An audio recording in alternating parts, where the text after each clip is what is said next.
Initiating podcast download.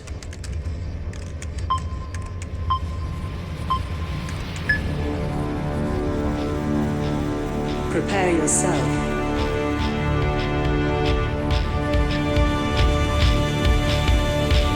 Put on your spandex. Lace up your boots. Wrap your wrists. Hide your razor blade. Head to gorilla position.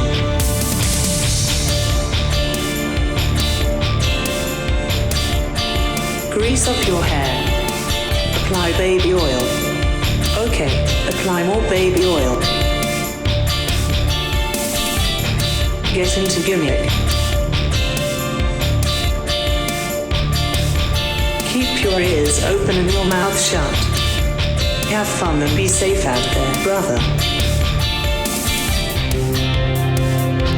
Welcome to I'm on Wrestling. Now your host, Gregory Iron. Do you have your rhyme ready? Shut up. What? Shut your mouth. Well, start recording and we can... Oh, I'm Aaron. I'm going to pretend like I just came into the room. And then, Greg, you're going to pretend like you were interrupted by me, because that's my gimmick. Hello, everyone. Welcome to another edition of Iron on Wrestling with Gregory Iron. I'm your host, Gregory Iron. It's episode 265.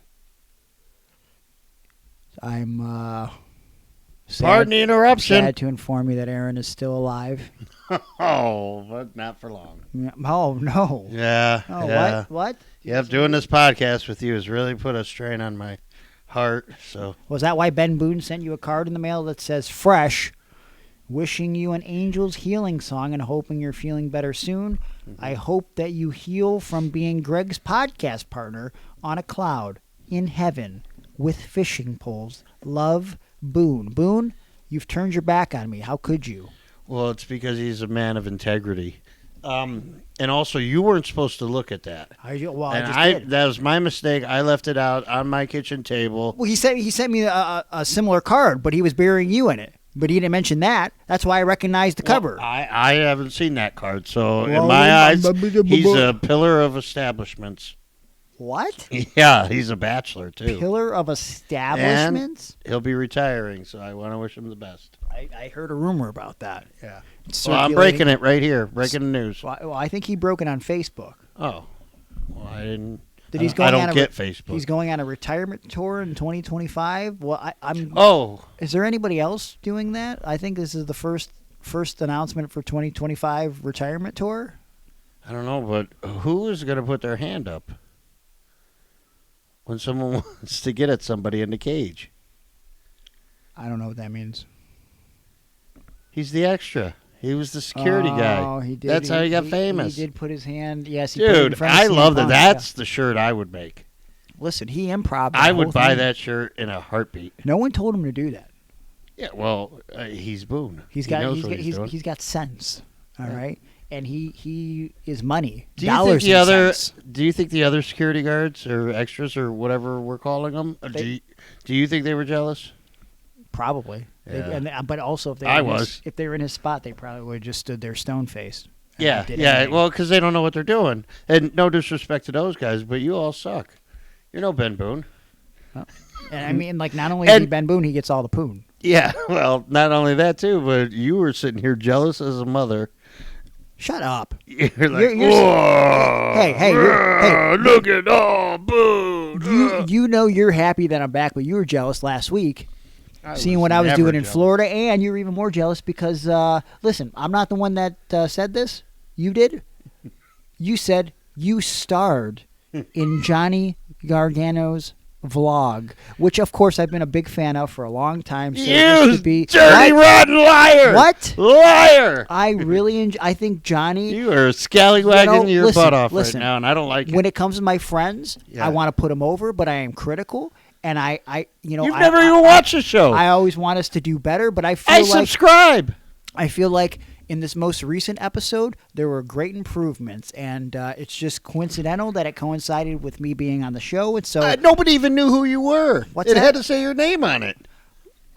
it said Vixen. If I was on there, the people would go, "Oh, there's the guy from the podcast, Aaron Bauer." The guy from the podcast. That's where it would have ended.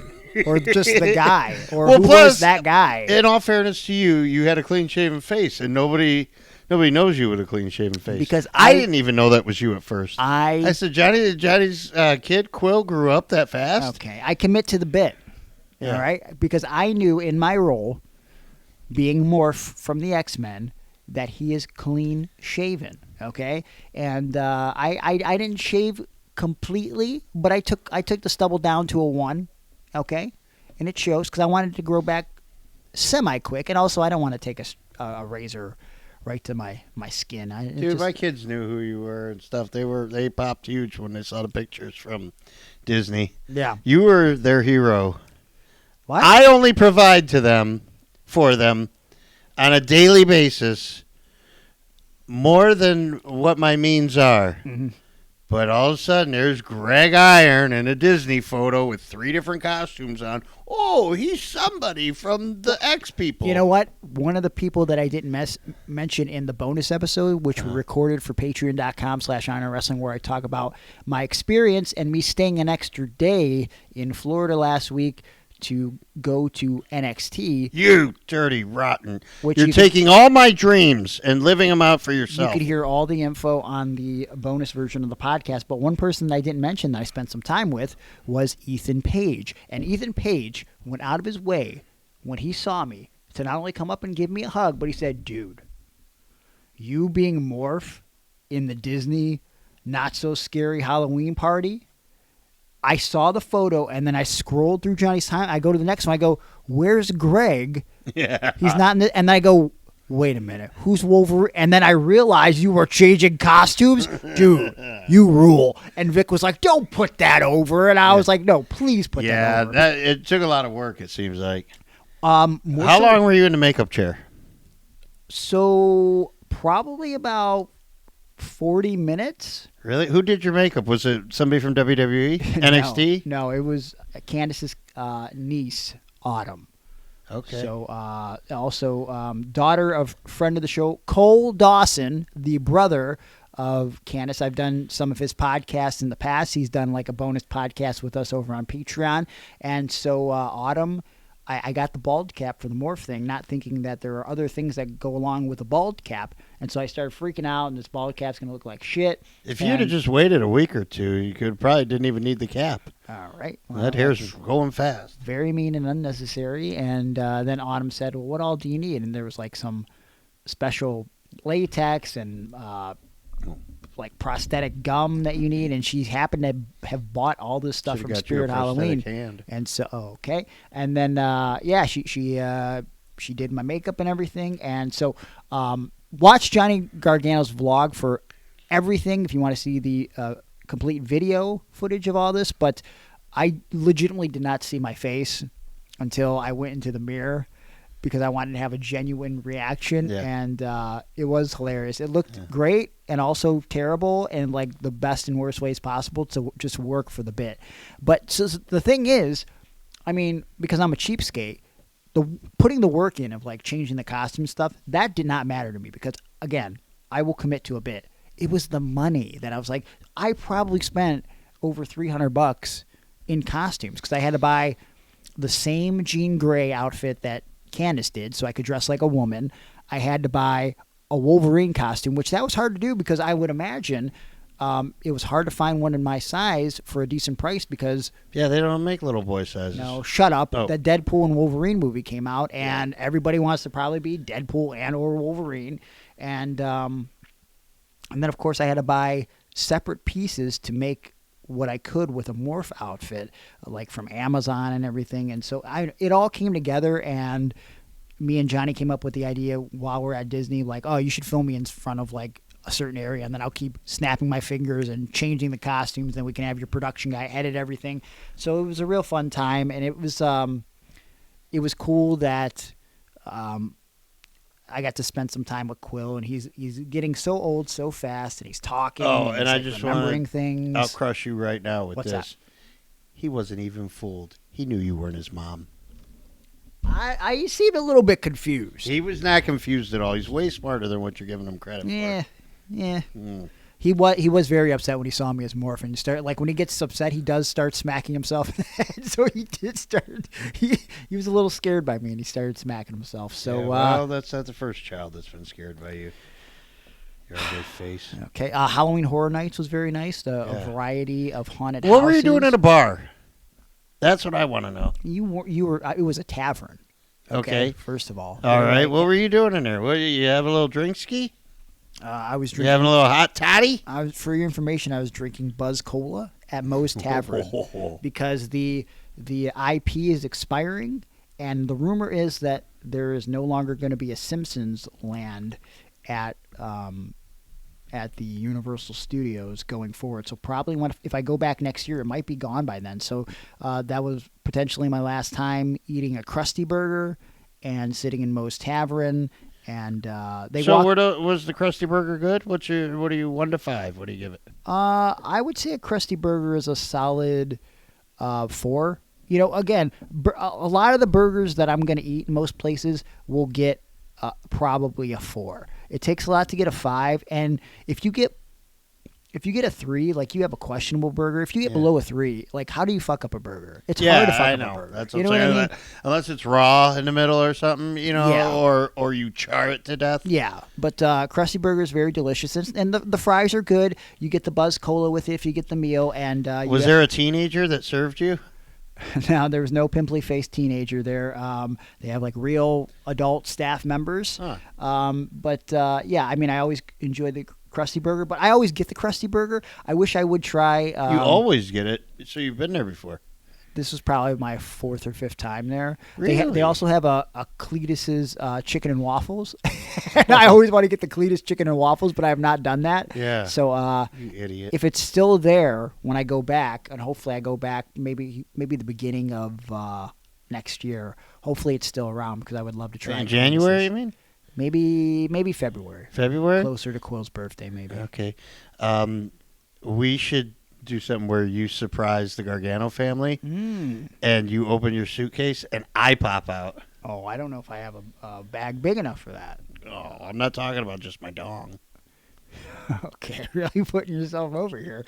The haunted houses at Universal Studios were really cool. There was a Ghostbusters haunted house. There was an Insidious haunted house, which I thought was probably the best one, but Ghostbusters was my favorite. And hey, what about Agatha? I'm sorry, what? Was there an Agatha haunted house? I don't know what that is. Oh, okay. Never mind then. I don't. It's my new series I've been watching on Netflix. Wait, is it? It's a Marvel series. Oh. Yeah. I'm out of the loop. All right. Well, you'll get there. Sorry, I got to get back into the Marvel universe, I guess. Johnny's going to be very disappointed at me, as well as former guest of the show, Ahmed Johnson, who was just baffled that I was so far behind on Marvel movies a year and a half ago when he was on the show. So I'll never forget that episode. Yeah. What else did he talk about? Do you remember? The Pearl River Plunge. Kind of. Yeah. A little bit. Yep. It's almost as if you just pretend to listen to the interviews that are on the podcast when we have. Well, in all fairness, that was the worst one. That was a good one. It's one of the more downloaded ranks episodes. Right down there with the guy from the newspaper. Yeah. When we talk about the worst episodes of the podcast, we usually go back to the guest that Aaron booked. So. Well, sorry, I'm not all sniffing and licking in the locker room like you. Sniffing and licking. Somehow, without mentioning what's being sniffed or licked, that makes it grosser. I don't know why. But, I don't know. Check out the Johnny Gargano vlog this week for all the stuff that we did. But it was a fun time. I was glad to have spent my time down there, and it was a nice little bonus to get to see the happenings behind the scenes in NXT, which I'll talk on patreon.com/Iron and Wrestling About, where for $3 you get the bonus audio. There's over 1,000 different extended bonus episodes, videos that you can watch over on the Patreon, and it starts at $3, $5 to get your video, $9 you get involved in the live chat that we do once a month, which we should be doing probably sometime in the next week or so, coming in November. And it's the best way to support the podcast. If you go up in the tiers, if you subscribe $25 and up in November and December, you will get a package in the mail from Howard Animal Steel. So be on the lookout for that. It's going to be a good one with Christmas season on the horizon. Patreon.com/Iron on Wrestling. Now, today's episode, because it was so well received last week and we got a lot of questions. It's amazing when I don't mention that it's going to be for Iron on Wrestling. The questions come in and out on the social media, but when I just say, "Hey, ask me anything," without any context, I got a lot of questions. So we had about 70 questions last week. Yeah. And we still had some left over, but I did it again this week, and I got a lot more interesting questions. So we're going to do another Q&A this week, and yeah, it's going to be a good time. Before we do that, did you have anything that you wanted to speak about? No. Aaron? Nothing at all. And nothing happening in the world, either in wrestling or abroad? I didn't see anything. Nothing? No, all I've been focused on is this, I guess you'd call it a presidential campaign. Wait, for WWE president? Or? Oh, that would rule. You know what we should do? We should have a tournament. Who was the greatest figurehead of all time? That's not a bad idea. No, I know it isn't. Not a bad idea. And who we'd like to see become one. Maybe we should do that next week. I mean, it's about Bonus time episode? for the regular episode with the presidential debate coming up. Yeah, yeah. That's the one I was talking about. It's for the United States. Oh, presidency. yeah, that one. I've heard a little bit about that. Who's in the running? Ross Perot. No. It's WWE Hall of Famer. Okay. Donald J. Trump. Okay. And I'm not sure if Kamala's in the Hall of Fame or not. I don't think so, no. Okay, well, Kamala Harris is the opponent. Oh, okay. That's similar to but not Kamala. not the same Kamala. Gotcha. As what you and Hulk Hogan think. Hulk Hogan is a big was a big hero to you, and still is, from what I understand. I saw you got a picture of Hulk with a very wonderful saying 2 weeks ago for your birthday from your greatest co-host. That video is on Patreon if you want to see what Aaron got me for my birthday. Hulk Hogan. He showed up to the Madison Square Yeah, Garden. listen, he was my childhood hero. I know, but he showed up the to Madison Square Garden, a house that Hulk built. The character as a child and as a teenager, and you could even say perhaps maybe even as a young adult, I enjoyed the work Oh, don't be so woke. of Hulk Hogan, okay? I don't know so much as a 38-year-old man. But, yeah. So, yeah, I saw he was And it was, I mean, his arms looked fantastic yesterday. Once he could rip his shirt off. You want me to read what the text messages that I was getting from Patreon member bestest friend Mike as this was happening? I don't care. Mike will appreciate this. Good friend of the show, good friend of Samoa Joe. He won't hesitate to tell you that. He likes to harass him. He randomly texted me and said, your boy just threw his shirt off again for Donald Trump. I said, what? He said, your boy Hulk Hogan spoke at Trump's rally in Madison Square Garden. The biggest Nazi American love fest ever. And I said, uh-oh. And he said, do you know Tony Hinchcliffe? And I said, yep. And he said, let me tell you who he is. He said, he's a comedian that's on Joe Rogan. A lot has a show called Kill Tony. He also just polished off Donald Trump's career. He told the joke about how there's a giant floating pile of garbage in the ocean right now. I think it's called Puerto Rico. That's what he said. And I said, wait, what? And he said, do you know what the second largest Puerto Rican population is in the country? Where it's at? Philadelphia, Pennsylvania. Do you know Pennsylvania that Trump needs to win in order to win the presidency? Oh, yeah. He also talked about a black guy being his friend in the crowd and said that they had courage. Watermelons was also mentioned last night, and he was the opening act. Google it. It's all over the news. Oh, and Bad Bunny posted Kamala Harris's plans for Puerto Rico on his Instagram. Trump's toast. That's but I don't know if that's true or not. Well, I'm just reading what was written. I mean, I know what you said. It seems like that was true because I watched everything, and I saw all those things that you were saying. I must admit, I was in some disbelief. Yeah.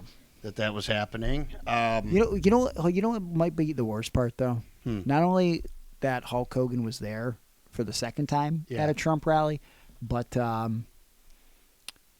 not only did he do his posing, but he did the Donald Trump dance. Oh, yeah, the jerking off Yeah, two guys. Yeah. At the same time. He did that. He did that dance. If you want to even call it a dance. That's weird. That's a strange dance. I don't get it. But he's an old man. I don't want to bury him for his dance. I could bury him, I guess, for other things, but he could be our leader, and also he's threatened to throw me in jail if I say any disparaging remarks. Wait, about what? him. He told Well, you I don't that know. directly? I don't know if we're classified as the media, but that's neither here nor there. What I do know is that here's what I liked. Hulk Hogan's arms look great. Here's what I didn't like. The rest of Hulk Hogan. Yeah. Because he couldn't rip off his shirt, man. that was rough for me to see, man. That's like, if all the other stuff you talked about wasn't enough to break your childhood spirit of Hulk Hogan, him not being capable of ripping off his shirt was kind of like Kane's mask falling off, or Shawn Michaels' do-rag coming off, and we see he had a bald head. They need to start making Hogan shirts like they do on his action figure, where they like Velcro it in the front, so you can just tear it properly. Also, I found it strange that Hulk's in character. He got a pretty good ovation, a really good ovation. Sure, yeah. But it's strange that, I mean, we're talking about the presidency of the United States of America. So I was like, maybe you don't have to be WWF 1980s Hulk Hogan, but that's not for me to decide. Well, I think everything was pre-approved ahead of time, so they were probably like, you know what, that's a great idea. Come out there, try to rip your shirt off, and say, let me tell you something, brother, and go from there. But I don't know if anybody wants to hear Hulk Hogan talk like a normal person, like in that kind of setting. Yeah. Like, I like listening to podcasts with Hulk Hogan because I'm waiting for the next lie. But I don't know if your average American wants to see Terry Well, he's not looking Bollea. for average Americans. He's looking for real Americans. I got you. Unrelated, I just read that his beer that he keeps hyping tastes very watered down. So we'll see how long this real American beer thing lasts. That's fun. I'll tell you what. You got me a 12-pack of that with a signature on it. Yeah. And I thought, strange gift for a man to give a recovering alcoholic. Well, but I would like to proudly tell you that I have not opened it and I have not cracked a beer. Well, I would hope you don't. I mean, like, I just thought, well, that's strange that he would put that right in my face. I mean, also, this I mean, these are all free meet and greets that he's been doing.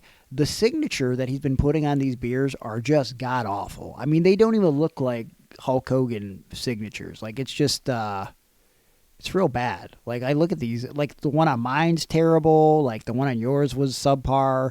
I think you might have got the better of the two, if I'm being honest. But now, you didn't miss work for that, did you? I did not. No, Okay. I drove all the way to Columbus to meet the Hulk. I just want to make sure we clarified that. Yeah, but again, I didn't do this for political reasons. I did it because I just wanted to meet Hulk Hogan, Which I think is great. Dude, I've never met Hulk Hogan. Well, you know what? Listen, again, I don't want to make this a political podcast, and we will get to the question in a little bit. But it's like, I haven't even talked about this on the show. I got a photo with him, but like, I'm embarrassed to even post it because it's like I don't know, like, it's not even just a political thing. Like, he just says so many fucking dumb things on a regular basis where it's like, I'm ashamed that I like this guy. Yeah. It's fucking sucks. Like, and there's no one else that I mean, I don't even know what to compare it to because every comparison that I'm thinking of right off the rip of like relevant stuff, it's not comparable to the situation, but it's just like, I don't know, just I mean, here, not even relating it to the story, but like, I remember specifically, and I'm thinking about this only because of what's going on in the media. I remember in middle school, there was like this dude that went to my school that said like his hero was Puff Daddy. And he was telling me all the reasons why. Again, he was a sixth grader. He was like telling me all these reasons why Puff Daddy was his hero and how he built an empire and all of his accomplishments and blah blah blah. And at the time, I didn't really know anything about Puffy other than his relationship with Notorious B.I.G. And now, looking back, I think to myself, I wonder what that kid is doing, and if Puff Daddy was still his hero, and like what that is like for him right now, knowing, all the things that he's accused of, right? Well, dude, I've told you my favorite Cleveland Indians. Well, one was Mel Hall, Google. Yeah. And the other was Kevin Wickander, whom I met and had a personal relationship with, a friendship. Yeah. And he might be out of prison now. Yeah. But, yeah, both those guys did hard time. And you don't know that when you're a kid going in. Well, like think about this. Like, I wasn't a big fan, and I didn't watch it all the time. But I knew how popular it was, and I watched enough to know, like, oh, Cosby is a very popular actor, and his show is incredibly popular. Like, going forward, like, in its time and after the fact, Cosby was one of the most popular television shows in American history. And now, because he's a fucking moron, there's a whole generation of people that, A, probably will never even bother to go back and watch that show, and B, if they do, they wouldn't be able to watch it in the same way because they know what a fucking scumbag Bill Cosby is, right? So it's like it ruined not only for Cosby, but like anybody that got fame off that show, it ruins a part of their legacy in some way for like the ability for them to live on through television in one of the most watched television shows of all time. It's fucked because of Cosby's I go back actions. before that, though. Yeah. I was a big fan of Cosby's stand-up. Yeah. I loved his stand-up specials. I thought he was the funniest dude I ever heard in my whole life and ever saw. Yeah. And then he had a show come out, and I was watching his show. And I remember I used to take my little tape recorder, and I would record the show onto an audio tape. Okay. Because it was so funny. Yeah. And then I would listen to that tape over and over again throughout the week. Would you try to listen to it in the attic while your mom was That's where it blasting was. the final countdown? It's exactly trying to what drown it out. Hey, Eric Trump came out to Final Countdown at Madison Square Garden. Okay. Well, anyways, we're kind of going all over the place, but that's kind of what we do here. We usually do that more on Patreon, but we are going to have some good stuff for you guys on Patreon. We're going to talk about the last couple weeks of wrestling, catch up on some SmackDown and some Raw and some AEW stuff, and Halloween Havoc. Apparently, Aaron, you said you watched the TNA pay-per-view, so Yep. We'll talk a little bit about that, and of course, it was great. I couldn't believe Sting won the title from Jeff Jarrett. Okay, I think you watched an old pay-per-view. What?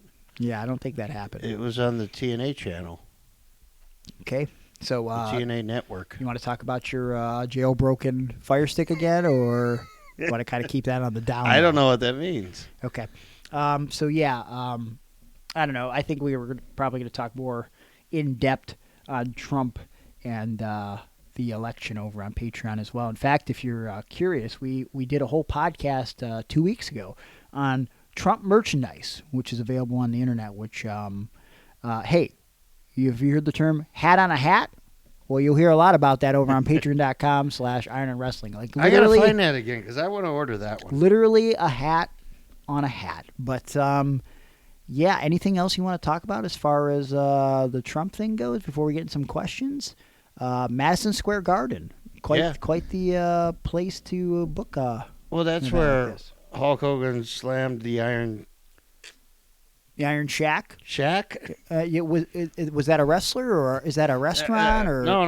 Shack? It was the guy that got magically disappeared out of the ambulance. Okay, all right. It took me a second. I had to think about that. Yeah, that's what J.D. Vance called Iron Shack. The Iron Shack. I don't know, man. I mean, they really make this thing a spectacle, but... oh, yeah. I was going to say, dude, the presentation of it is magnificent. You know, there's pyro for Trump. He comes out to the Undertaker's music and transitions seamlessly. No, don't even. We're going to talk... Let's talk about all of that over on Patreon. Okay. Because it's like, it's too insane to even... I can't even believe it's. I don't know if it's insane. It's- I think It's insanity that it's the reality that we live in. is that everything comes back to wrestling. Everything is wrestling. Yeah. Well, he learned from the best and the worst, Vince McMahon. So, yeah, go over to Patreon if you want to hear all the uncut, uncensored stuff that we're not going to talk about here.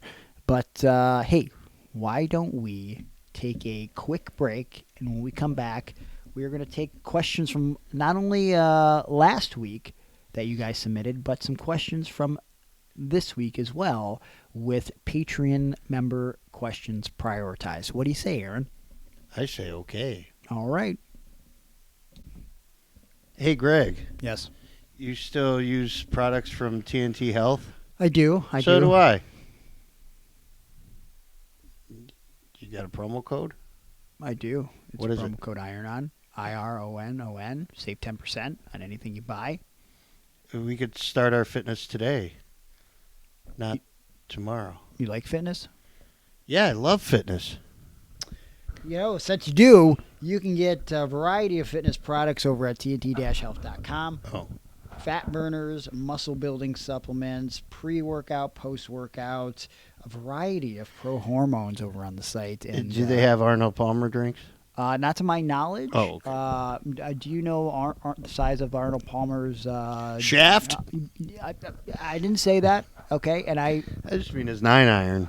okay. Oh, you're the guy who likes iron. Well, you are iron. I like the creatine, the glutamine, the protein over at TNT-health.com. And look around. I'm sure you'll find something that you like as well. And Mike, owner of TNT Health, will be with you every step of the way. He'll guide you. He wants to get you on a couple supplements just to get you going on your health and wellness journey. And he'll help you track your macros. And, he wants to make sure that you're successful. But no one's perfect. He's only looking for 70 to 80% success. He knows you're going to veer off the path sometimes, but he wants you to be guided as good as you can. And so why not get started? Look for free, TNT-health.com, and save 10% if you do buy anything with our promo code IRON, IRONON, because at TNT-health.com, it's about your health today, not tomorrow. Oh, I like how you tied that all together. Yeah, thank you. Thank you so Well, much. I was thinking, I really love podcasting. Uh-huh. But you know what I like more than podcasting?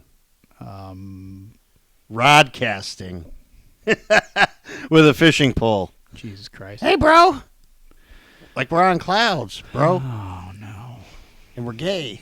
What? I mean, We're only gay if you wear a suck the cook suck the cook apron when you're cooking. So when I'm grilling. that's all according My to hot Rod dog. Destiny. That's not the views or opinion of anybody over at Iron on Wrestling. Well, So I don't know about that. what? Nothing. Also, if you are gay, that's fine. But if If you are looking for a new shirt, you can go to Juan Ortiz and Of the Dead Designs. He and his company have been in the business for about 20 years now, and they've made very, very good designs for all of the top stars in professional wrestling. I'm not even going to list them all, because if you go look at Juan's page, any of his pages, his personal page, Juan Ortiz, his business pages at Of the Dead Designs, you're going to see all the people that he worked with, and the proof is in the pudding. See for yourself. Check them out online, and you know what? Make sure you mention Iron on Wrestling, because if you do, you will save $20 on your first design. That's any design, a logo for your company or small business, perhaps some sort of special gift for a friend or family member, a loved one, something for yourself that you just want to hang on your wall and in your office. Just or someone you may want to take an interest in. yeah, potentially. Or you want them to take an interest in you. And then you're like, hey, I know I don't know you, but I had this shirt designed of you. Yeah, and they're going to be like, that's kind of creepy, man. And then you're You're going to be like, yeah, it is. yeah, and then they're going to block you immediately. But Oh, that's just happened to you. you know what? You'll still have that piece of art, and Juan will have his payday. So that's what it's all about, right? And someone's going to be happy during that process, and isn't that what's most important? So what are you waiting for? Check out Juan Ortiz and Of the Dead Design with all their artwork right now, and get yourself a piece of artwork in a hurry. Go to Instagram at Of the Dead Designs. Follow him there. go to facebook.com/ofthedeaddesigns or go to his website, ofthedead.weebly.com. Contact him. Make sure you mention Iron on Wrestling. Save that money, honey, because Of the Dead Designs is bringing artwork to life. Now that we got the plugs out of the way, what do you say we get to some questions from the listeners of the show, Aaron? Nah.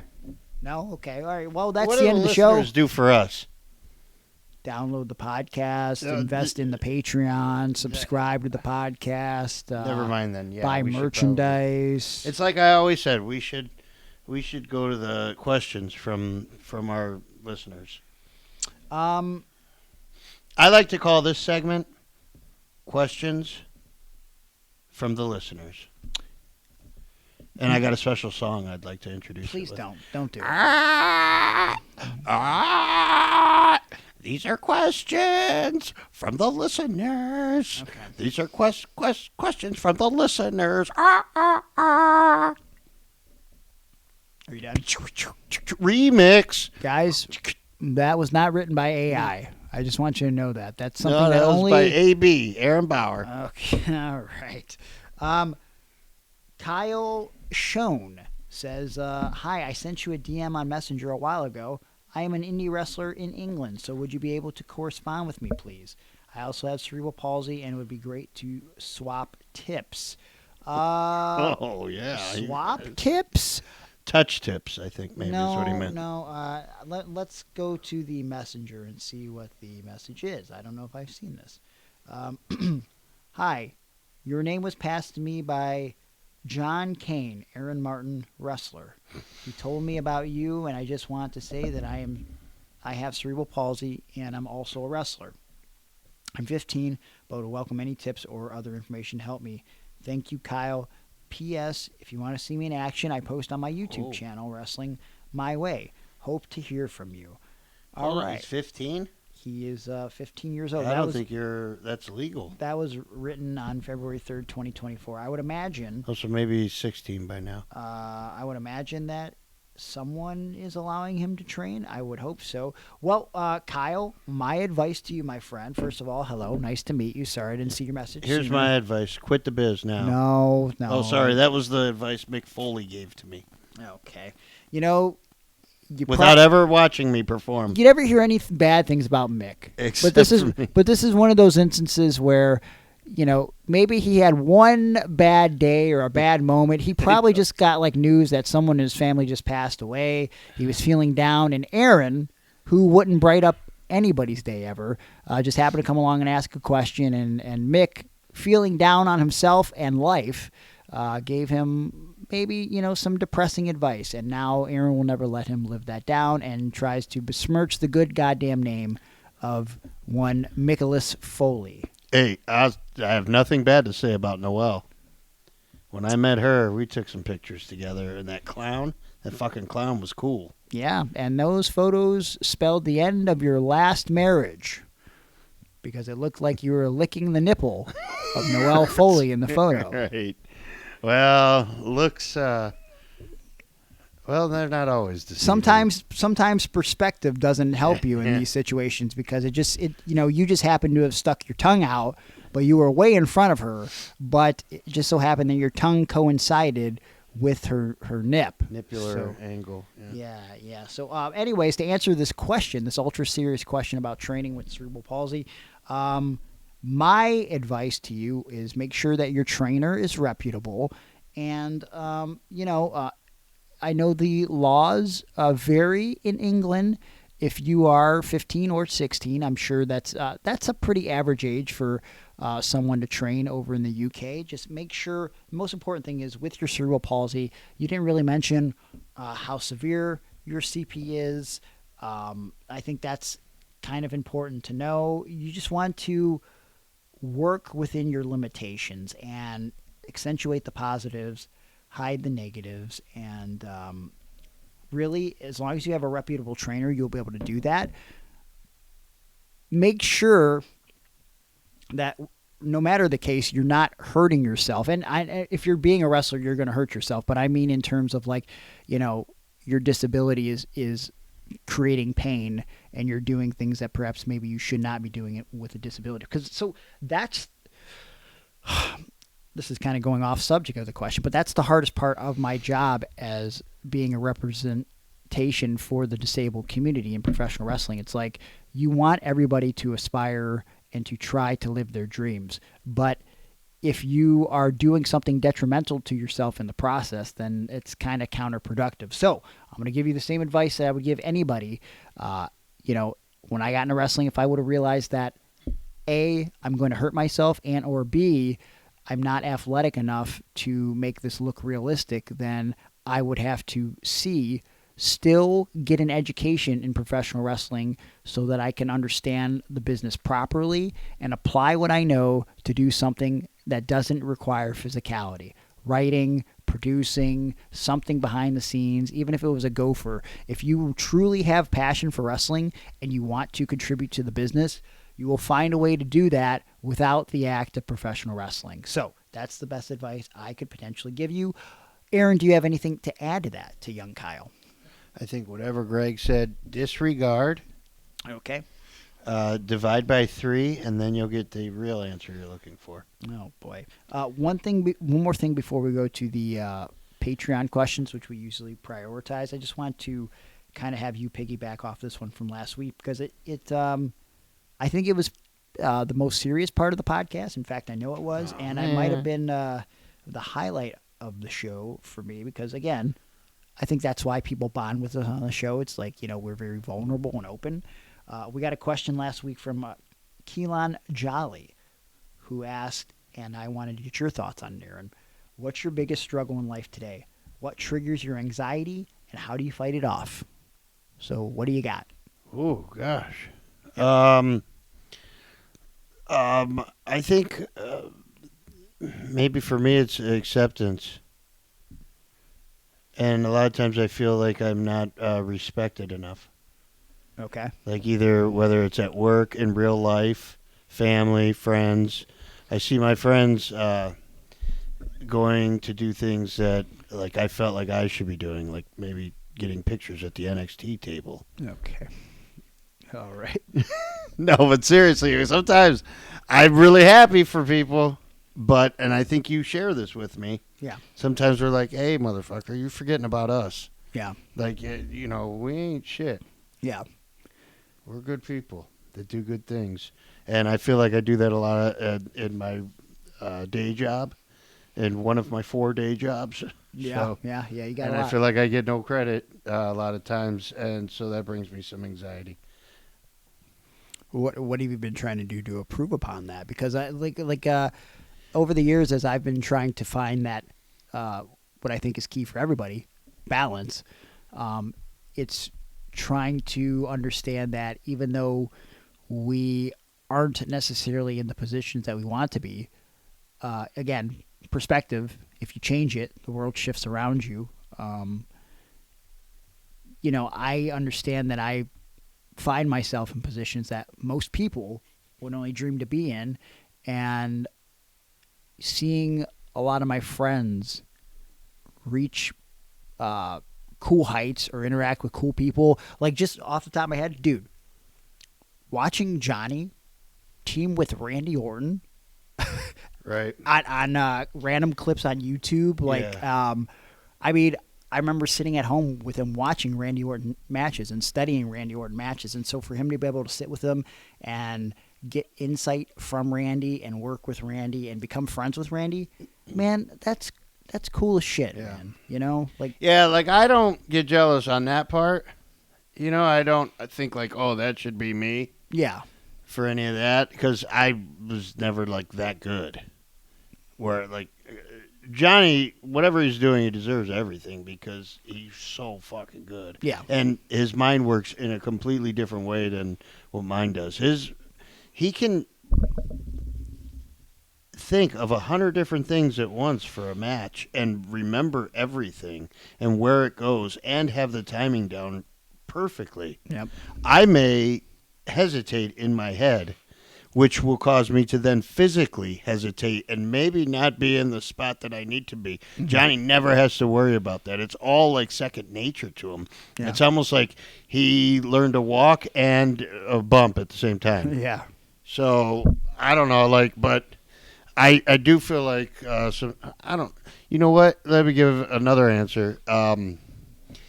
Answering the phone probably gives me the most anxiety. That gives you anxiety. Yes. I have had so many phone calls where the person on the other end was crying or because someone had died. Yeah. And they have to call to tell me. And it's a friend of mine. Sure. Or a loved one or close. So answering the phone, if you call me, no offense, I ain't answering. I just stopped answering the phone. Text me first. And then sometimes I even have a hard time reading the text at first if I can't see off the first few words that it's something positive. Yeah. So that's where I'm at. And I don't know what I can do about that. Maybe I need some therapy or something, but I'm just not doing that. I have 4 jobs. Well, I don't think that's an excuse not to get therapy. I got stuff to do, man. I got to take care of family. You're never too busy for help. Yeah. Don't forget that. Thank you for sharing that. It's much appreciated. Actually, I know you didn't listen to last week's show, but coincidentally, my answer was sort of similar. It's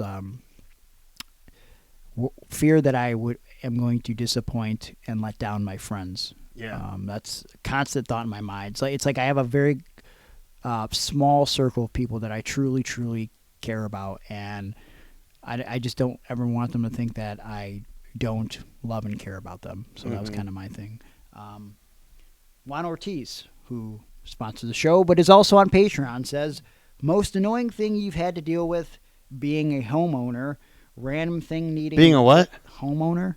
Oh. Homeowner, random thing needing a replacement, realizing how expensive window curtains are, anything that's bugged you. Okay, I'm going to do this out of order. Off the top of my head, I know... Oh, my God. Are you alive? Bless you.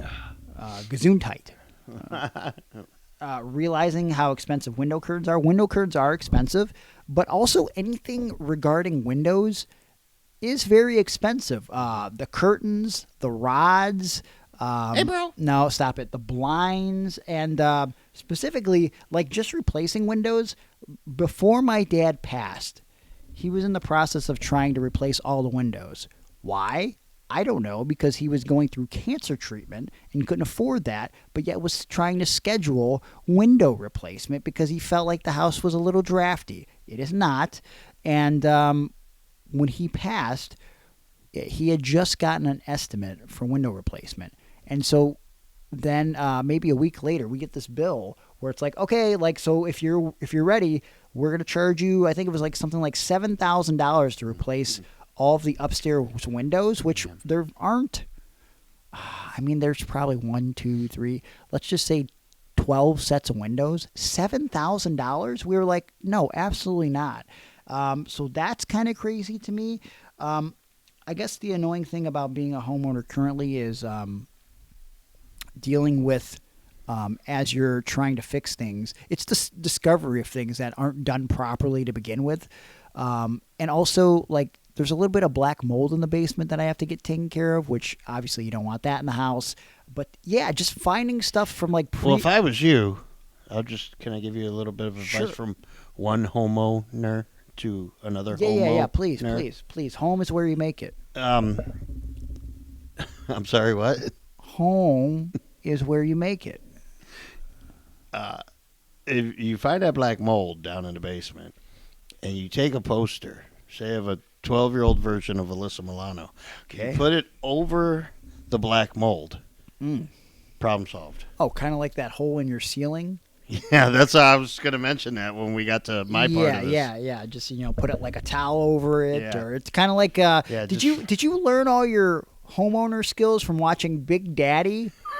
Just like Maybe. someone pisses on the floor, you just put a newspaper over it. You spill some milk, put a newspaper over it. Like, hey, there's a big hole in my ceiling. Well, I'll clean that stuff because I know how to clean something. Oh, okay. I don't know how to repair it. And now that my sons are in trade school and they're learning how to do hole-in-the-wall repairs because of all the holes in the walls that they put in this house. Yeah. Now we're getting those fixed slowly but surely. But if it wasn't for them, there'd still be that hole there. There's still the one that's in the dining area that was caused by there's a toilet above there, and one of the boys, they overflowed the toilet, and there was so much water that kept coming out that it came through the bottom of their floor, which would be the top of the ceiling in the dining room. Jesus Christ. Lord. So I think I need the whole ceiling repaired. I think it's more than just some patchwork. That's really bad. So if anybody wants to donate, you won't. I'm trying to think like any other random things that I've been dealing with. You know what? I'm very fortunate because, like I said, I think I mentioned this before. In Parma, Ohio, where I live, a lot of the basements, because of the structure of the ground in that area, the basements have a tendency to leak. And I have a lot of expensive things in my basement. I got the gym that I built. I've got a lot of wrestling collectibles and movie collectibles in my man cave.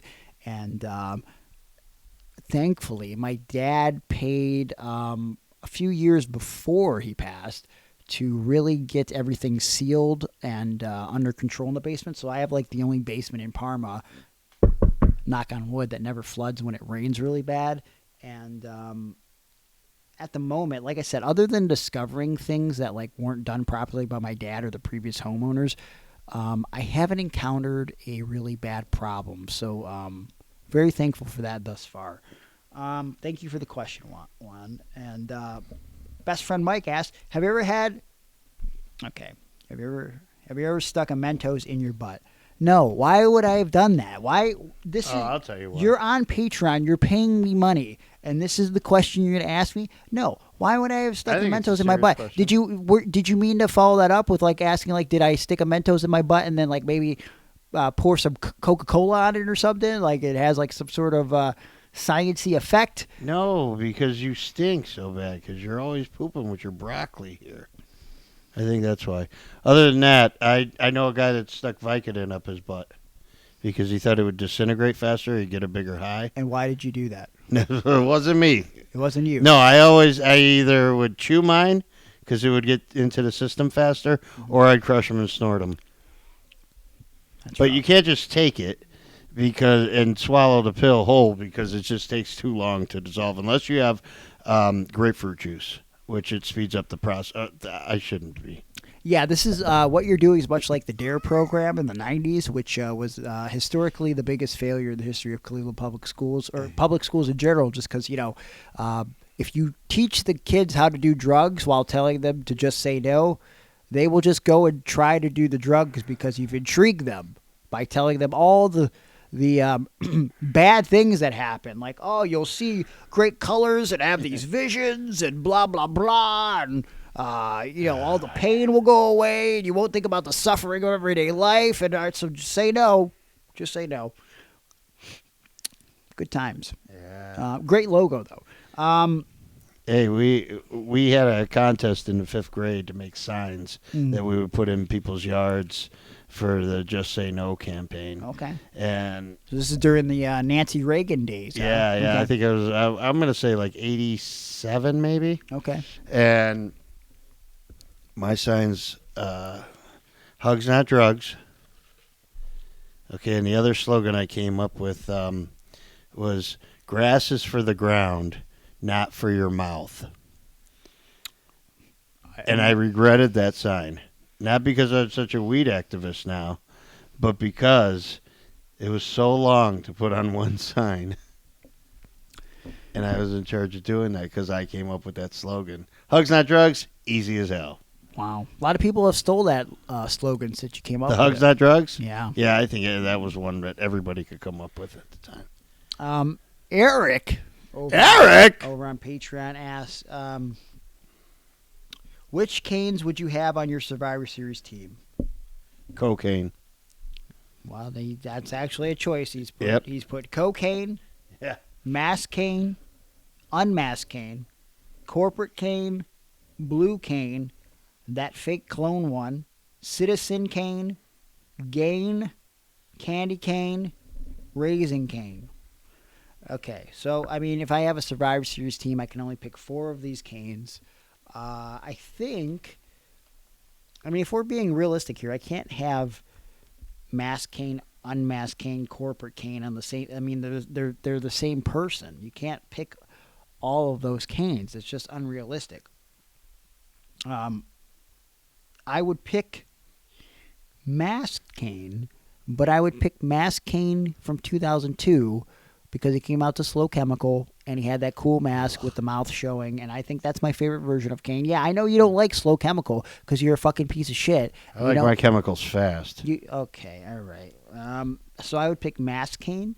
Obviously, I'm also on this team, so I don't know what version of Kane I would be. Handy Kane? No, that doesn't work. Candy Cat. I don't have anything creative to involve my name with Kane. Well, you just blew it because the people from NXT were listening. Fuck.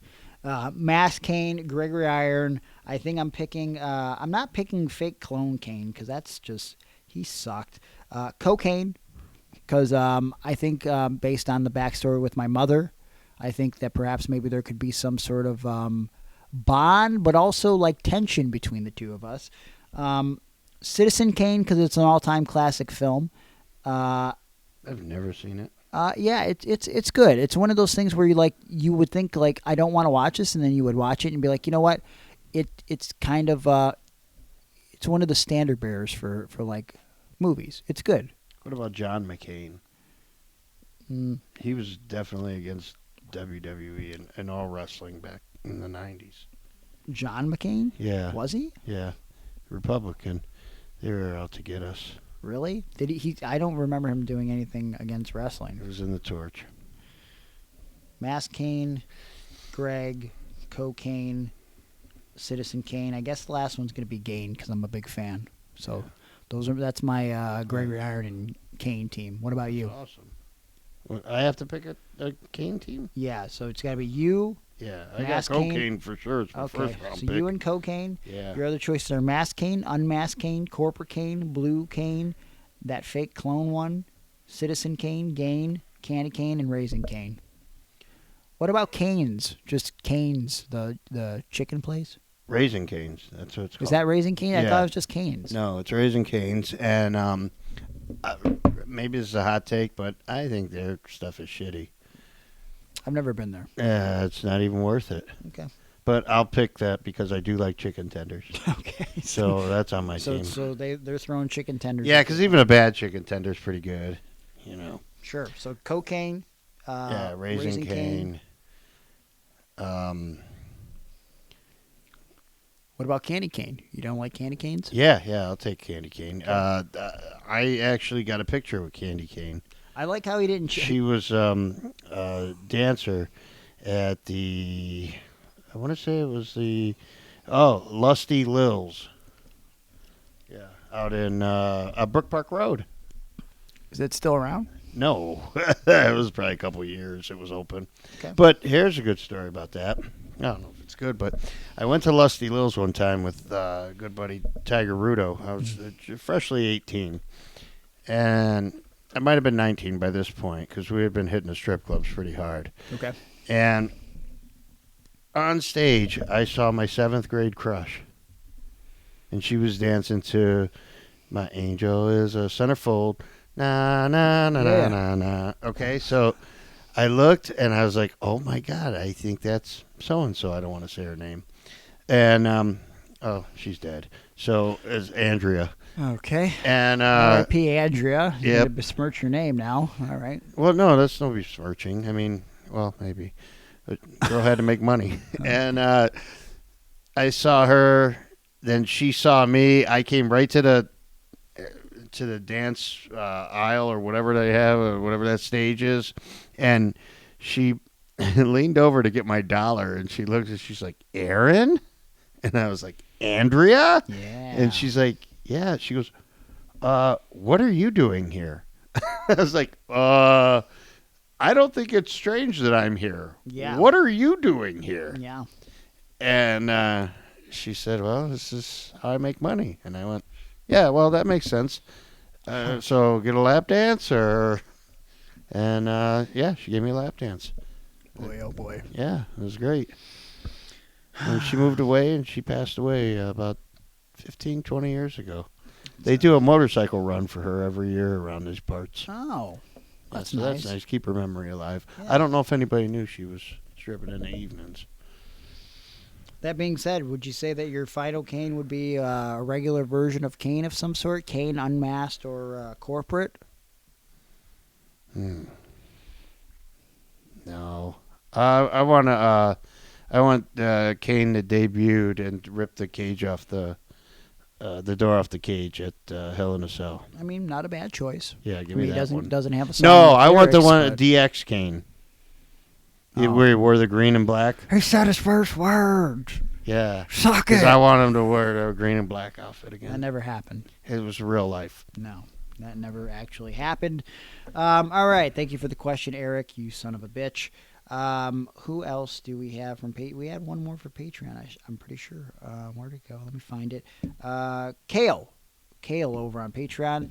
He asked a question. So, do you think that with the resurfacing and the recent lawsuit about the Ring Boy scandal, do you think that Vince McMahon will finally be held accountable for the things that he's been accused of in that incident from 1992? Oh boy. So I mean, if you didn't hear, there's a law firm that got with 5 of the Ring Boys and got them together to sue the WWE, and that's a thing that's happening at this time. I think Tom Cole, his brother, Joe Cole, the cameraman Joe from Cole PWO? was a cameraman for PWO, so he has nothing to do with the Ring Boy scandal from 1992, as far as I know. But I think Tom Cole's brother is involved with that. Let me see if I can pull up something here about the lawsuit, basically detailing what's going on. Suit was filed this past Wednesday in Maryland, where a recent law change eliminated the state statute of limitations for child sex abuse claims, opening the doors for victims to sue regardless of their age or how much time has passed. Are you playing a game while we're doing the podcast, Aaron? Is this too fucking boring for you? I'm sorry. And we're only talking about kids being sexually abused. It's a little uncomfortable for me. The complaint alleges that Melvin Phillips, who died in 2012, would target young men from disadvantaged backgrounds and hire them as ring boys to help with the preparations for wrestling matches. Phillips would then assault them in his dressing room, hotels, and even in the wrestlers' locker rooms, according to the complaint, which was filed on behalf of 5 men. The abuse detailed in the lawsuit occurred over several years during Phillips' long tenure with the organization, which spanned from the 1970s to the early 1990s. Because of his death, Phillips is not among the named defendants. Instead, the complaint targets World Wrestling Entertainment founders and Linda McMahon, the husband and wife team who grew the organization to the powerhouse it is today. The couple is well aware of Phillips' brazen misconduct, but did little to stop him, according to the complaint. This wasn't an isolated incident, said attorney Greg Gutzler, who represents the 5 unnamed plaintiffs. There was a culture of abuse, and it started at the top, he said. According to the lawsuit, which was filed in Baltimore County Circuit Court, the abuse occurred in several states, including Maryland, Massachusetts, Rhode Island, and Pennsylvania. The plaintiffs were all between 13 and 15 when they met Mel Phillips. Goes on to say that these guys have finally found the strength to come forward, and they want to hold WWE and TKO Group Holdings responsible. Obviously, there's another sex scandal that's occurring right now with the Janelle Grant thing in the public, and that's basically the gist of it. And apparently, the goal, from what I remember hearing earlier in the day, coincidentally, I was listening to a little audio clip about this, is that they are seeking $30 million in damages. And settle out of court. I've read a lot about the ring scandal over the years. I've listened to a lot of stuff about it, and I've been on record to say one of my all-time favorite wrestling books was Sex, Lies, and Headlocks, which covers the steroid trial as well as the Ring Boy scandal in depth. This book came out, about 20 years ago now, and it's very detailed. And there's been information out there for a while that even during the steroid trial, the FBI had a tape from someone that worked with the company that they turned over with Mel Phillips taking teenagers into a room and playing with their feet, rubbing their feet against his genitals. And at the time, the FBI didn't think that it was enough to hold him accountable for anything sexual. They didn't think it was sexual enough. And I think if that was viewed with 2024 eyes, we would be looking at that a lot different, because that's weird as fuck, no matter the situation. Your thoughts, Aaron? I agree. That's it. Yeah. You okay? Uncomfortable. All right. Well, Kale, you asked, and I think that there was going to be some sort of settlement. And yeah, you know what I would say? $30 million is nothing for this TKO. Yeah. They just give them, they'll settle on $20 million just to get rid of the whole thing, and then those boys will be set for life. And all they had to endure was, all they had to endure.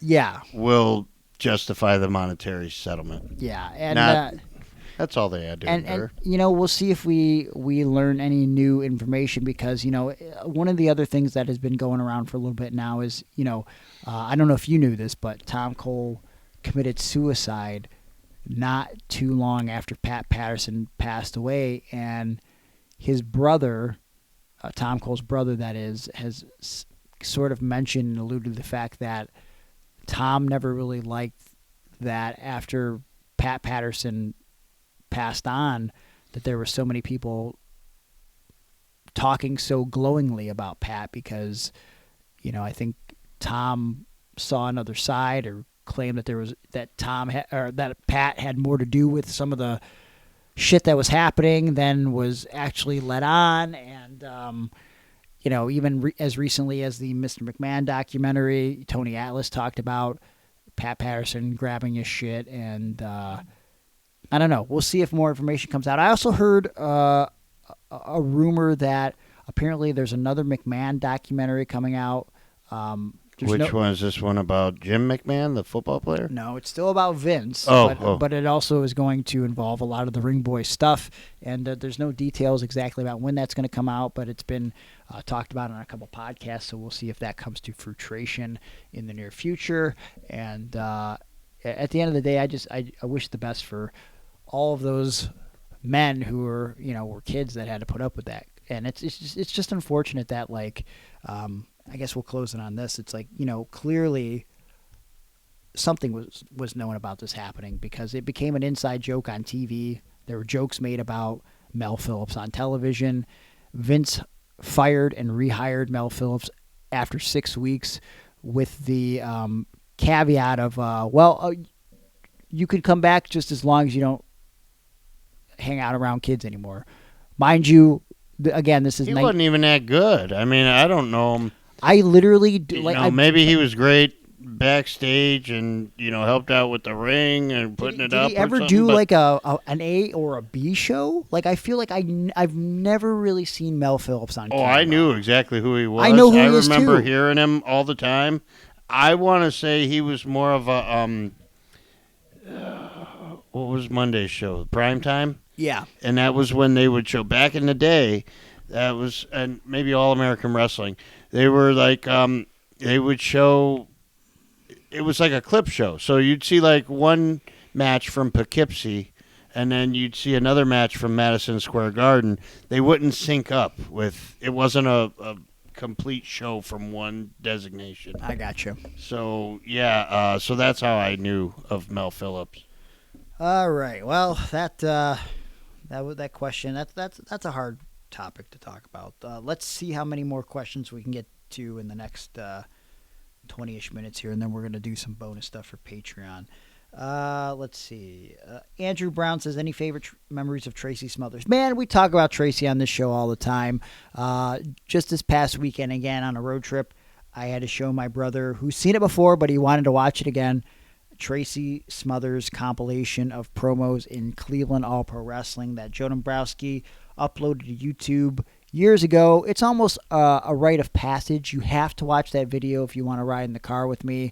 So he's one of the greatest to ever do it. I just stole some Tracy shtick a couple weeks ago when I was in Detroit. Tracy will always live on in my heart and mind. And I'm going to always put his promos out there to the general public. What say you, Aaron? And, I ref Tracy and Sabu. I've told the story on this podcast before, but after the match, it was a double count out, and we got to the back, and Tracy gave me advice on why, when it's an actual count out, the count should be fast. Yeah. As opposed to the slower count when you're giving guys time to get back into the ring. What was the reasoning? It was like, it came down to more, you could put it on the ref then that the guys didn't get back in the ring in time. Like, oh, he was counting faster than he was before. Mm-hmm. That way it doesn't make the guys look bad that they couldn't get into the ring in time. Sure. Also, you're just speeding it up because that's the finish of the match. It's you. like why the 3 count is always, it's more exciting when it's 1, 2, 3, as opposed to 1, 2. Yeah, so there was that. Tracy and Sabu in the vehicle on the way to the arena. We picked him up from the airport. At the airport, Tracy was... he had asked if we minded if he took a nap for a little bit until Sabu's plane arrived. And Tracy put his bag under his head, laid on the floor in the middle of the airport, fell asleep, and began running spots. I believe it. He was chain wrestling in his sleep. And so when people say, someone eats, breathes, sleeps wrestling, it was literally Tracy Smothers was doing that. I've heard more than one story from people where they would tell me Tracy would be sleeping in the locker room. Yeah. They would wake him up and like, Tracy, your music's playing. And he'd be like, all right. And he'd go right to the ring and just it would just turn on. Seems incredibly unsafe to do any type of athletic endeavor where you're just going out there cold like that. Yeah. Like you're just waking up from a nap. But Tracy did it. He did it on a regular basis. And just... there was a promo I filmed with Tracy. Tracy's notoriously long promos, Sometimes he'd go on for 12, 15 minutes in the ring before they'd even lock up. Yeah. And we, in AIW, had gotten some negative feedback because we were going with more like a lucha style or something, or a hardcore style with the shows, and everything was quicker paced. And some people had started voicing their disapproval. Tracy doesn't even wrestle for the first 15 minutes of the match, and blah, blah, blah. Yeah. So, and then did you say, but he's still more over than you somehow? No, I don't. I wouldn't respond to the fans. Why would you do that? Oh. So, I purposefully had Tyson Dukes cut a long-winded promo where he was reading the phone book. Yeah. Literally reading the phone book. It's a great promo. Yeah, and then I talked to Tracy, and I was like, hey, would you be willing to hang out there, and then when I give you the cue, you come in off camera, and you say, hey, man, sometimes a guy got to know when to go home, and less is more, man, less is more. Yep. And that's all he was supposed to say. And Tracy talked he couldn't do it. He still talked for 3 to 4 minutes before he walked back out of the shot. Yeah. And then we had the guys from Smart Mark at one point. I had this idea where Tracy would cut a promo and there would be a clock in the background. And then we'd cut, and then we'd take the clock and we'd move the hands ahead another like 10 minutes, so it was like time elapsed. Yeah. And then so that way it appeared that the promo that Tracy had cut was 70 minutes long or something like that. And I love that. I don't know, man. And Tracy was a great sport about everything. And him sitting in the back and telling me, hey, man, aren't we right by where all those girls were kidnapped and hung out in that guy's basement for years? Boy. Hung out. Yeah, well, that's what they're doing. They're hanging out. Like, we just decided to chill here in chains, locked behind this door, giving birth in a kiddie pool. To Denny's with Tracy. Tracy giving a seminar that we uploaded. I don't know where it is on YouTube, or maybe it's just on Patreon, but him talking about how you don't go bald. His doctor told him you comb your hair to the front instead of to the back, and he was hitting on my sister-in-law at the time. And he asked her out, and he said, "I'll take you somewhere fancy. You want to go Crystals? Oh, Crystals is like a White Castle. I think they're, you know." Anyway, I'll go on with 100 more stories, but we should probably move forward. Anthony Rebus wants to know my favorite Halloween movie. When are we going on a road trip again? Well, Rebus, longtime friend, former guest of the show. I don't know when we're going on a road trip again. We got to work that out, brother. But favorite Well, he's got to get booked somewhere, doesn't he? I could get him booked. He was my manager for my MMA fight against Bruce Gray. That's great. All right. That's when I had my fake Tupac tattoo. Well, I don't know if he's going out of town. It seems like you're wrestling. When I say that, it's not like I'm thinking that Rebus can't get booked anywhere. He's got a great gimmick. He's a unicorn now or something. He is. But I just am saying that I don't know Rebus to leave Cleveland as much as I know that you're never in Cleveland. Yeah. I got a lot of stuff coming. All your stuff is outside of Cleveland. You've already burned your bridges here. Yeah, yeah, something like that. My favorite Halloween movie, I've been on record to say I love the Nightmare on Elm Street franchise, but just any type of like old school slasher film, anything with like animatronics. So like we're talking like, your Friday the 13th movies, your Halloween movies. One that you probably don't hear of a lot, Monkey Shines is a big one of mine that I like with the monkey Ella. Killer mind controlling monkey with a guy handicapped in a wheelchair. The Leprechaun movies because they're fucking stupid and silly. More recent movies that I've really been enjoying is the X franchise. I've actually been for the first time watching. It's not a movie, but I've been watching the Nightmare on Elm Street Freddy's Nightmares series up on Plex, which is very, very terrible. They were giving a terrible budget. Something that I've been trying to catch up on because I was too scared of it as a kid is Tales from the Crypt, and Tales from the Crypt still holds up. Okay, are you the Crypt Keeper, or are you Mike Myers doing his impression of the Leprechaun in I Wayne's am World? Mike Myers doing his impression of the Crypt Keeper. Okay, all right. I wish I would have appreciated Tales from the Crypt more as a youth, but I was just too damn terrified of that show. What about you? Do you have a favorite Halloween movie? Definitely. Fred 2, Night of the Living Fred. John Cena stars in that one as Padre de Fred, which means father of Fred. Okay. So Did not expect that to be your answer. you've never seen it? I don't want... Fred was one of the fucking most annoying things that I remember happening. Like he's one of the first things from YouTube. He got popular from YouTube. I just and knew then got him his from own Nickelodeon. show. I'm pretty sure. Fuck Fred. Fred fucking sucks. Oh, what a hater! Dude. He was always annoying. No way. Yes. No, I would like to see a movie with Fred and the Rizzler. No, I was gonna say like Fred was like the original Rizzler. Fucking stupid, dude. John Cena was in the movie. It was great. I don't care. So was because they gave Daniela him money. Monet. I would have been on a Fred movie if they would have gave me fucking money. Yeah. I'd hang out with the Rizzler if I was paid for it. Yeah, well, they don't want you. Tough luck, pal. It's way better than those. Way better than Fred E. Krueger. Nikki Mariani says, "Do you like Saturday Night Wait, Live? what was the other question? Didn't he have a couple questions? When are we going on a road trip again? Oh, I'm not going on a road trip. Okay.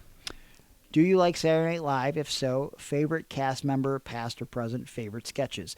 I think it's pretty common that you usually like the cast that you grew up on, right? And so I grew up on early to mid 90s SNL, and one of my all-time favorite movies is Wayne's World and Wayne's World 2. So I am very partial to Wayne and Garth, Mike Myers, and Dana Carvey. And you know what?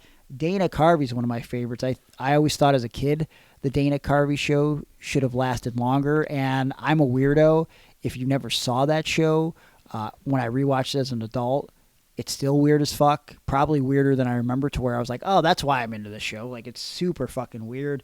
I love Chris Farley. Clearly, I loved Adam Sandler, Will Ferrell, all those guys. Favorite sketches? It was always cool back in the early 90s, but also when he would come on the show in the later years.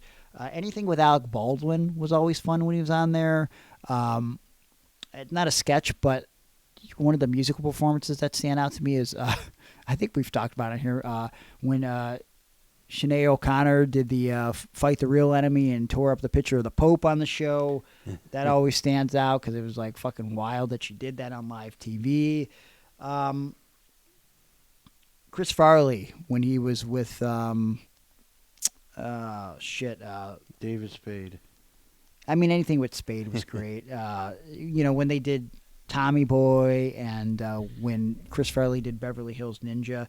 One of the things that I loved, there are quite a few sketches that didn't transition into movies very well with Saturday Night Live. I think there were some that translated better than the sketches.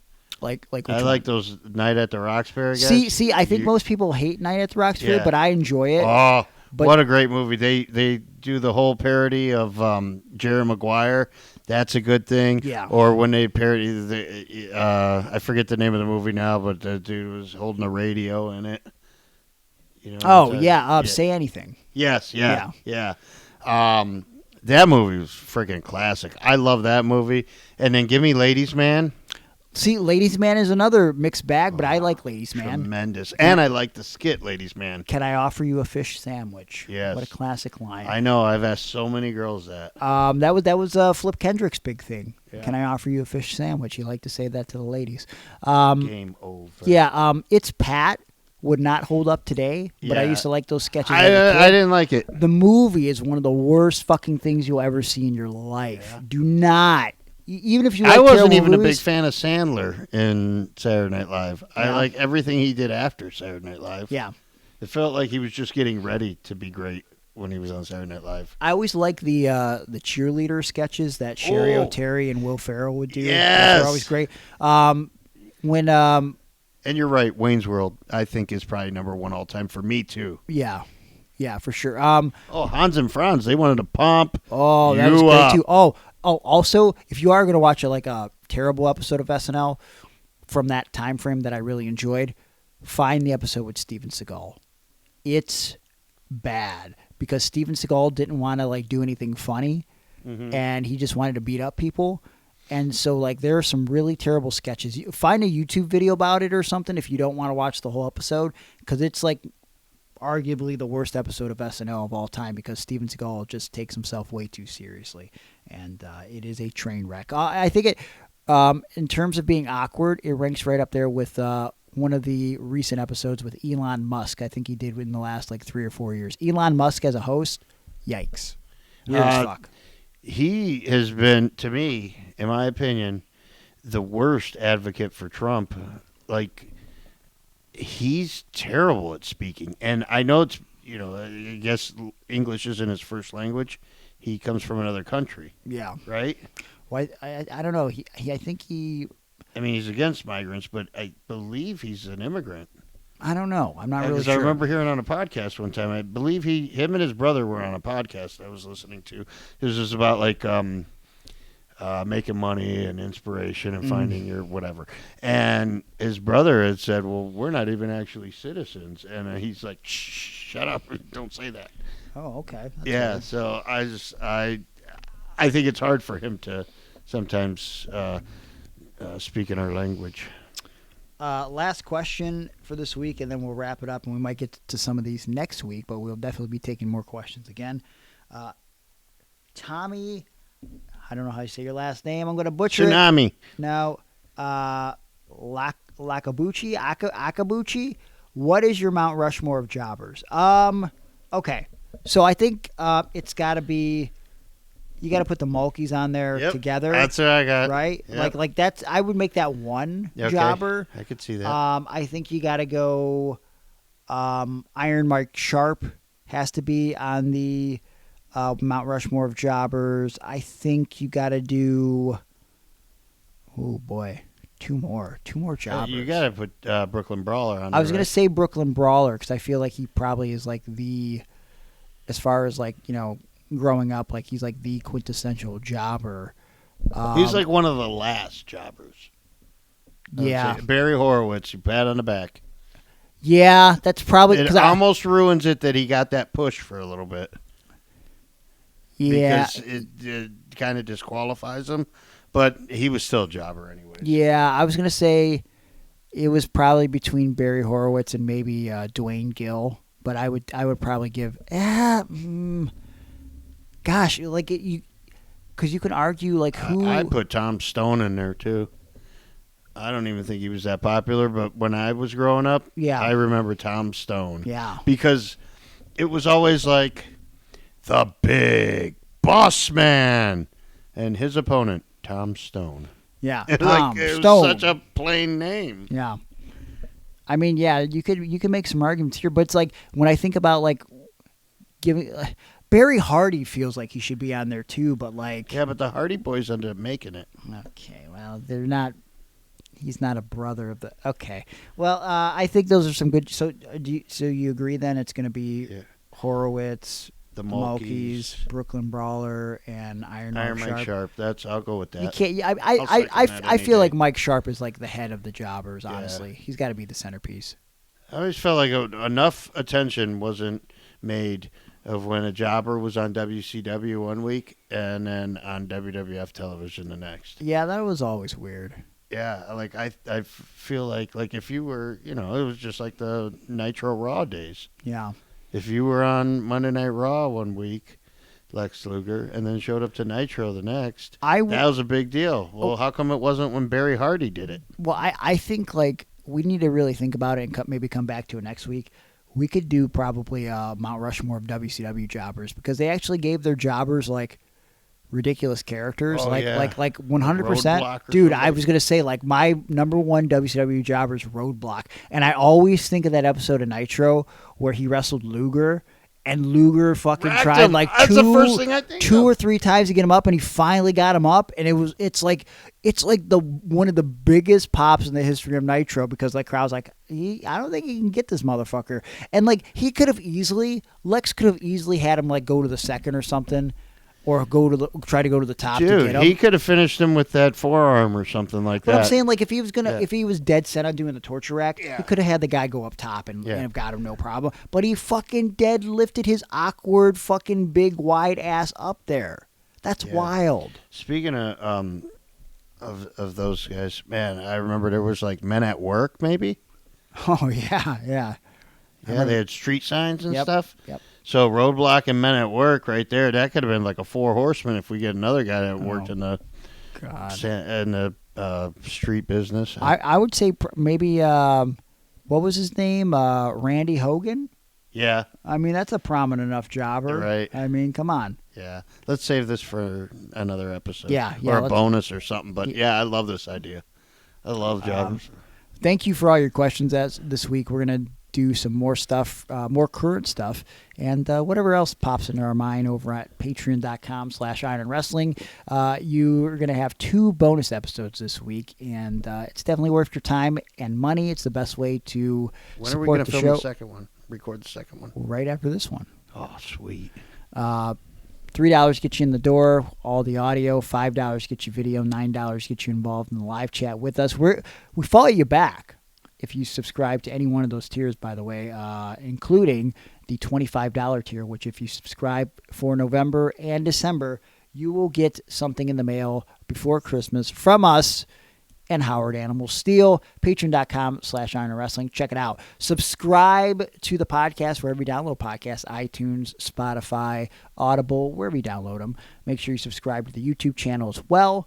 We appreciate your support there. Make sure you follow us on social media at Iron Wrestling and follow me on social media. You can find me on X at Gregory Iron, on Instagram at Gregory_Iron, Facebook.com/The Handicap Hero. You can book me for pro wrestling, motivational speaking, and pro wrestling seminars.